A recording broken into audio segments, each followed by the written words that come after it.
The village of Hollowmoor had always been peculiar. Nestled in a dense forest, its old stone houses leaned with the weight of centuries. There was a sense that time passed slower there, and the people spoke in whispers when they dared speak at all. Every year, as autumn descended and the nights grew longer, the villagers would lock their doors and light candles in their windows. For on the night of the full moon, the masked ones came. No one knew where they came from. At dusk, a thick fog would roll into the village, muffling the world in a soft, damp blanket.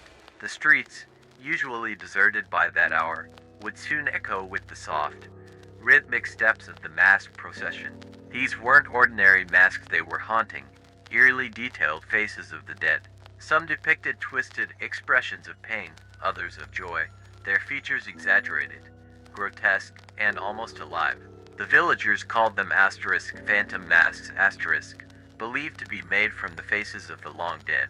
It was said that no one who saw the faces beneath the mask survived. Over the years, many had tried to investigate, to learn who or what was behind them.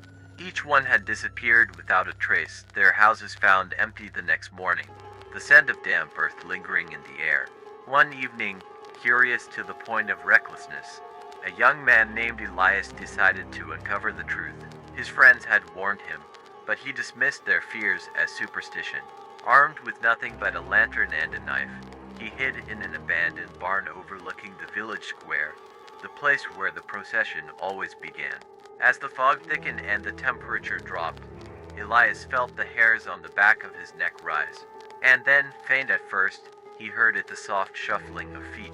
From the shadows, they emerged. Dozens of figures, all wearing the ghostly masks, moved in perfect synchrony. They carried lanterns of their own, casting a ghastly glow on their masked faces. Their steps were slow, deliberate, and they made no sound other than their movement. Elias felt a chill creep up his spine as the fog coiled around their feet like serpents. He strained his eyes, trying to discern any clues about their identities. Were they spirits? Was this some twisted ritual passed down for generations? His mind raced as the masked one stopped in the square. One figure, taller than the rest and wearing a mask of a screaming face, stood at the center. The others formed a circle around it, bowing their heads as if in reverence. Suddenly, the figure in the center raised its arms, and the procession began to chant. The words were ancient, guttural, and filled the air with an oppressive weight. The fog seemed to respond, thickening until Elias could barely see the figures through the mist. His heart pounded in his chest as he clutched his knife tighter. Then, something unexpected happened. The tall figure removed its mask. Elias gasped and squinted through the fog, but instead of a face beneath, there was only darkness and endless, swirling void. The others began to remove their masks as well, revealing the same abyss where their faces should have been. Elias felt a cold sweat break out over his body. It was as if the very essence of death stared back at him. He stumbled backward, knocking over his lantern. The clattering sound caught the attention of the procession. The masked figures turned toward the barn, their voided faces now fixed on him. Panic surged through Elias as he scrambled to his feet, the fog seeming to thicken with every breath he took. He dashed toward the woods, their eerie chants echoing in his ears as the sound of footsteps followed closely behind. He ran blindly, branches whipping at his face, the fog choking him. Behind him, the sound of the footsteps grew louder, closer, until he could feel their cold presence on his neck. But just as he felt the icy grip of their unseen hands, everything went silent. Elias collapsed to the ground, gasping for breath, daring to glance back. The fog had lifted, and the forest was eerily still. There was no sign of the masked figures, no echo of their steps. For a moment, he wondered if it had all been a terrible dream. But when he returned to the village the next morning, he found the square empty except for one thing, his lantern, placed neatly in the center, with a mask lying beside it. It was a mask of his own face, twisted in terror. The villagers never saw Elias again, but every year, when the fog rolls in, they say a new mask joins the procession. And the next time it happens, some wonder will they recognize one of the faces beneath the ghostly veil. The mystery of the ghost masked figures lingers, as does the eerie procession, each year growing larger, as if waiting for something, or someone.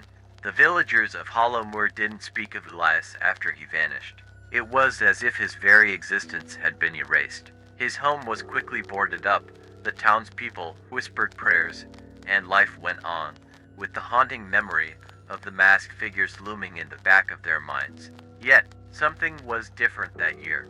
The fog lingered longer, hanging over the village for days after the procession had passed. Weeks after Elias disappeared, strange occurrences began to plague Hollowmoor. Doors creaked open in the middle of the night, shadows moved where no one stood, and some claimed to hear soft whispers echoing through the fog. The once tight-knit community grew tense, suspicious of each other, as if the presence of the ghost masks was stretching its fingers into their lives. One evening, as the villagers huddled indoors, the candles flickering in their windows, a knock sounded on the door of an old woman named Martha. She had lived in Hollowmoor longer than most, having seen generations come and go. With a heavy sigh, she shuffled to the door, assuming it was the wine playing tricks. But when she opened it, she found something chilling: a small, intricately carved wooden box. Number note, no explanation, just the box. Her hands trembled as she lifted it inside. The carvings on the box were eerily familiar. They depicted the same grotesque faces from the masks worn by the procession. She hesitated before opening it, an overwhelming sense of dread filling her chest. Inside was a mask. It was Ilias's face, his eyes wide with terror, his mouth frozen in a silent scream. Her heart raced as she realized it was not merely a replica. The mask was disturbingly lifelike, the skin pale and cold to the touch. She dropped it with a gasp, backing away from the table where it now lay. That night, she heard footsteps outside her window, but when she peered through the curtains, there was only the thick fog, swirling lazily in the pale moonlight. The next morning, Martha went to the village council, bringing the box with her. But when she opened it in front of the others, the mask was gone. In its place was a blackened coin, tarnished and ancient, bearing strange symbols none of them recognized. The council members exchanged nervous glances but dismissed it as some twisted prank. Martha, however, knew better. Something was coming, and it was growing bolder. That night, she stayed awake, clutching a lantern as the wind howled outside. Just past midnight, she heard it again, those soft, deliberate footsteps, and this time, they stopped at her door. She did not dare move, holding her breath, hoping the intruder would pass. But then, slowly, a knock echoed through the room. 3 sharp raps, followed by silence. Gathering all the courage she had left, Martha stepped toward the door and peered through the crack. She gasped. Outside stood a figure, taller than any human she had ever seen, wearing a mask, the same mask of Elias that had vanished from the box. It stared at her, motionless, waiting. Then, it spoke. Its voice was low, almost a whisper, but it resonated deep within her, rattling her bones. "You have been chosen," it said, tilting its head slightly. "The procession will return for you, Martha. Prepare." Without another word, the figure turned and vanished into the fog, leaving her frozen in place. That night, she packed her belongings and fled the village, never looking back. But the fog didn't leave Hollowmoor. Instead, it seemed to thicken, creeping ever closer to the homes, the lantern light growing dimmer each night. People reported seeing more figures in the mist, not just during the annual procession, but at odd times: dawn, dusk, even midday. Then, 2 days later, another box appeared, this time at the home of a young couple.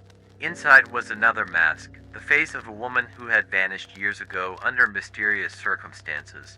The same tarnished coin lay at the bottom.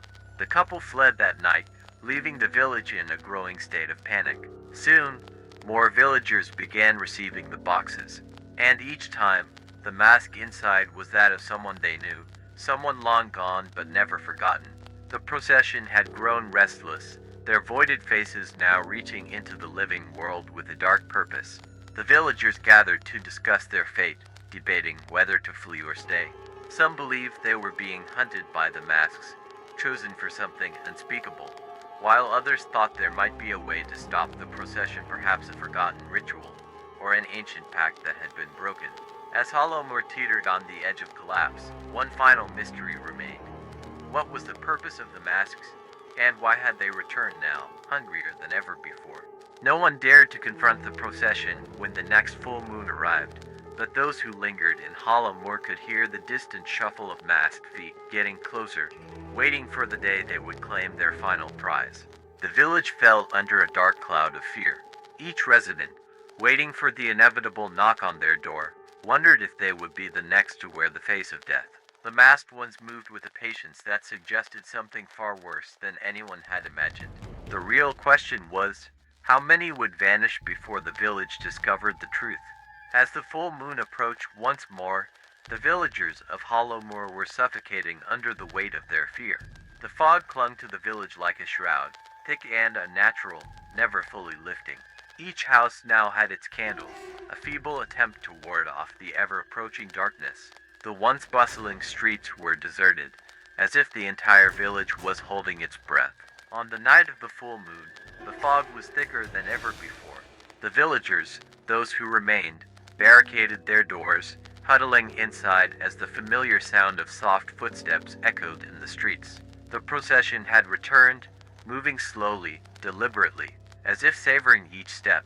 This time, however, they didn't stop at the village square.